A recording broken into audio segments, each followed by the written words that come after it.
Hoje é domingo, dia 16 de março. Muito bom dia para você. Mais um Semana Terra Viva já está no ar. Você pode participar do nosso programa com sugestões e perguntas. Isso pode ser feito de duas formas, pelo nosso e-mail agora no seu vídeo, terraviva@tvbandvale.com.br ou pelo endereço da Band aqui em Taubaté. Anote aí, Avenida Charles Schneider, 1700, Vila Edmundo. Seguimos juntos até às 9h30 da manhã. Imagine só ter uma casa totalmente ecológica. Isso já é realidade em uma residência do bairro Urbanova, em São José dos Campos. A construção foi projetada para gerar energia solar. Segundo a Agência Nacional de Energia Elétrica, só existem no Brasil 75 casas. Não é apenas a arquitetura moderna que diferencia esta casa das demais, no bairro Urbanova, em São José dos Campos. O imóvel é autossustentável. A energia que faz as lâmpadas, o chuveiro e os eletrodomésticos funcionarem é gerada pelo próprio imóvel. O segredo são estas 7 placas instaladas no telhado que transformam a luz do sol em quilowatts. Esse sistema, através de uma reação química, capta a energia do sol e transforma em energia elétrica. Então a gente tem um sistema aqui capaz de gerar 200 kWh mês, que é mais ou menos o que uma família de 4, 5 pessoas, que é o que deve morar nessa residência, deve consumir. Mesmo com chuva, tendo radiação solar, tendo claro o dia, existe produção de energia solar. Claro que com uma eficiência menor, mas continua tendo geração. Daniel investiu R$25 mil no sistema, dinheiro que em até 10 anos poderá voltar para o bolso dele. A energia gerada pela casa será contabilizada por este medidor bidirecional. Se a produção for suficiente para o consumo do imóvel, o proprietário não vai precisar pagar a conta de luz. E a energia excedente também poderá ser compartilhada. Toda energia excedente é conectada ao sistema da concessionária. E aí fica disponível para a concessionária fornecer ao sistema dela. Então, em larga escala, a hora que a gente tiver uma cidade totalmente conectada, com energia solar, a concessionária não precisaria comprar essa energia de uma hidrelétrica, de uma termoelétrica. O imóvel tem 370 metros quadrados de área construída, distribuídos em 2 andares com 4 suítes e cozinha americana, integrada com as salas de estar e de jantar. A obra, ainda em fase de acabamento, também foi executada com materiais diferenciados, voltados para a sustentabilidade. A estrutura dela é metálica, né? Então a gente preferiu usar aqui materiais que não gerassem resíduo na casa. Então a gente teve um resultado de uma caçamba de entulho, né, na casa, e a gente utilizou 2 caminhões de entulho aqui para aterramento da casa. Então a gente utilizou aqui a estrutura metálica, que é uma estrutura rápida, montada em poucas semanas. A gente utilizou a laje Steel Deck, que é uma laje que não precisa de escora, né? E trabalhamos com as tubulações hidráulicas e a parte elétrica toda aparente, que não gerou resíduo na casa, né? Além de grandes janelas que facilitam a entrada de luz natural, a casa também conta com uma rede própria de captação de água de chuva, que é armazenada nesta caixa de 3.000 litros para ser utilizada na irrigação do jardim. A gente capta a água da chuva, a chuva desce, vai para uma caixa.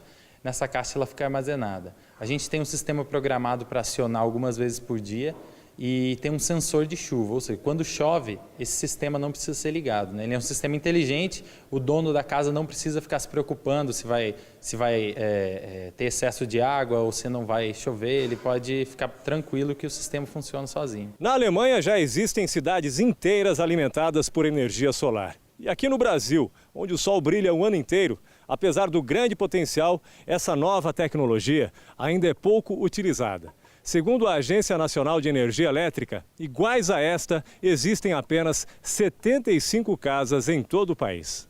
A residência é a primeira no Vale do Paraíba a utilizar o sol como fonte geradora de energia.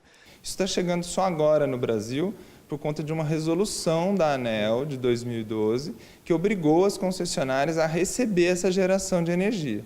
Até então, para eu ter um sistema de energia solar, eu teria que ter um conjunto de baterias que tornava o sistema mais caro, de mais difícil manutenção. Então, de 2012 para cá, com uma regulamentação, já possibilitou que se viesse instalações desse tipo. Tem barateado a cada dia que passa o preço dos painéis, o preço dos quadros do sistema inversor de frequência. Então, a tendência é de haver um crescimento muito grande do número de casas conectadas à rede. E só uma curiosidade, se você tiver interesse numa casa desse tipo aí que a gente viu na reportagem, com todos esses sistemas inovadores, esse imóvel sai em torno de R$700 mil para quem pretende construir. É lógico que pode vender bem mais caro. Agora você vai ver que para reduzir os custos e as perdas de produção, agricultores investem em práticas de controle e monitoramento de pragas. Lagartas como a Helicover parmígera famosa e a falsa medideira causaram problemas na safra passada. Entre os produtores, a reclamação é unânime. O ataque de pragas elevou o custo de produção bem acima do esperado. Nós começamos com um surto forte de Helicover no começo e gastamos mais do que o normal no começo. E depois disso, quando o soja floresceu, então tivemos bastante ataque de falsa medideira. Esse ano nós tivemos um pouco de preocupação com a Helicover, porque é uma praga nova que nós não dominamos, né? Então, e aí também os agrotóxicos que tem no mercado também não são muito eficazes nela. Então teria que vir produtos de fora e aí você entra pela burocracia do Brasil que demora para liberar as coisas e as coisas não acontecem. Mas isso teve um custo alto porque são aplicações de 25, 30 dólares por hectare. Então ele elevou o custo da lavoura esse ano, enquanto nós não esperávamos esse tanto aí não. Várias espécies de lagartas avançaram sobre as lavouras, entre elas a helicoverpa, a falsa medideira e a lagarta do cartucho. Para combater as pragas, o tratamento preventivo é fundamental. E uma ferramenta simples tem ajudado os produtores aqui do Mato Grosso a controlar e monitorar o surgimento das lagartas. As armadilhas feitas de plástico ou madeira e em formato triangular têm o chão colante para que as mariposas sejam capturadas. Além disso, é usado um feromônio, substância que atrai as pragas. Dessa forma, é possível identificar com antecedência o tipo de lagarta e escolher a forma de controle mais adequada. É interessante a utilização das armadilhas logo no início da implantação da cultura e distribuída de uma forma uniforme pela propriedade, principalmente nas áreas de bordaduras, né, onde começa as lavouras, né, e distanciadas em torno de 50 até 200 metros uma da outra. Nesta propriedade em Sorriso, no meio norte de Mato Grosso, que está concluindo a colheita da soja, as armadilhas vão ajudar a monitorar o ataque das pragas na segunda safra de milho. A armadilha serviu assim, como se fosse, vai acontecer o ataque, aparece primeiro na armadilha. A mariposa aparece na armadilha, você sabe que ela está presente na região, na área, então a gente tem uma previsão do que vai acontecer no campo, né? O técnico da fazenda acompanha e registra os dados para saber se há alterações.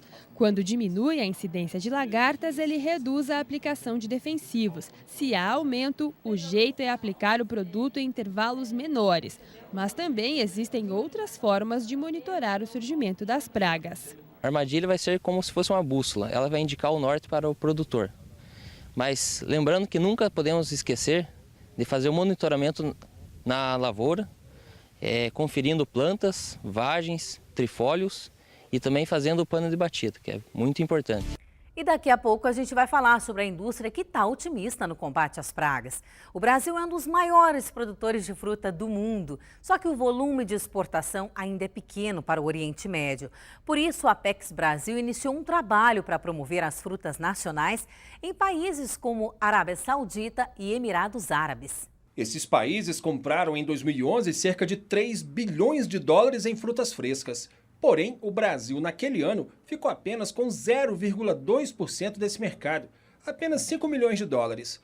Com base nesses dados, a Agência Brasileira de Promoção das Exportações e Investimentos, a Apex Brasil, iniciou no ano passado um trabalho de prospecção do mercado do Oriente Médio para as frutas brasileiras, sobretudo maçã, manga, melão e limão. E esse trabalho de prospecção de mercados feito pela Apex Brasil pode ter resultados rápidos. O melão é um exemplo. Até o ano passado, quase não havia exportação da fruta para o Oriente Médio.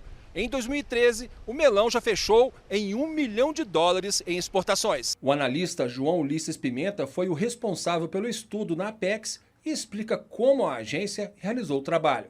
essas ações são focadas em relacionamento que vai fazer com que os compradores potenciais conheçam melhor o Brasil e a capacidade dos seus produtores. Isso certamente vai ser mais um elemento de fidelização dos compradores nesse mercado.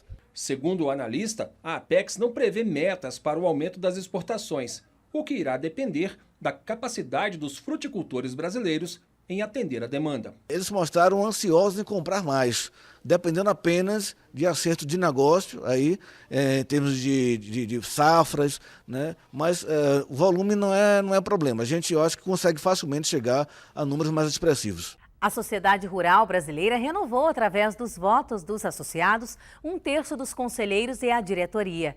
E uma das prioridades dessa nova gestão é fortalecer o setor rural no Brasil. Cerca de 1.500 sócios ativos da Sociedade Rural Brasileira puderam votar para eleger 1/3 do conselho da entidade, que é renovado a cada 3 anos. São os 28 conselheiros que vão eleger a nova diretoria. As pessoas vêm cheias de ideias e nós, conselheiros mais antigos, mais velhos, aconselhamos ou conversamos, ajudamos a gerir a rural. Já o presidente para o período entre 2014 e 2017 da Sociedade Rural foi definido por consenso. Gustavo Junqueira, de 41 anos, é produtor rural da 9ª geração na família. Formado em administração e com mestrado no exterior, ele é sócio de uma consultoria de assessoria financeira e integra o Conselho Superior de Agronegócio da Fiesp. Gustavo é o 25º presidente da SRB. Foco em ganho de eficiência, em ter um projeto claro para o Brasil.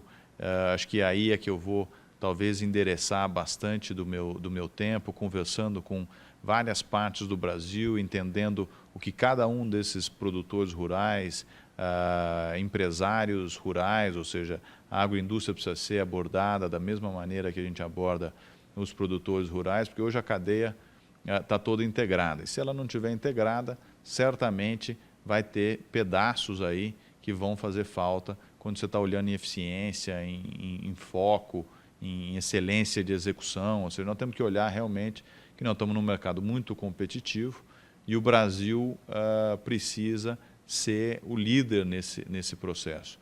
A Sociedade Rural Brasileira foi fundada em 19 de maio de 1919, em São Paulo, com o objetivo de ser um agente de articulação política para o agronegócio e também para disseminar o conhecimento. A entidade teve como modelo a Sociedade Rural Argentina e participou de transformações importantes para o Brasil, como o apoio ao Plano Real em 1994 e também ao Código Florestal em 2012.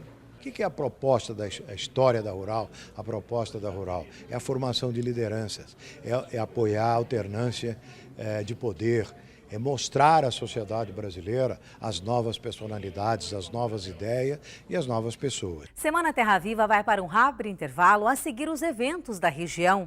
E ainda a projeção da Associação de Sementes e Mudas para este ano. Agora tem participação de telespectadores.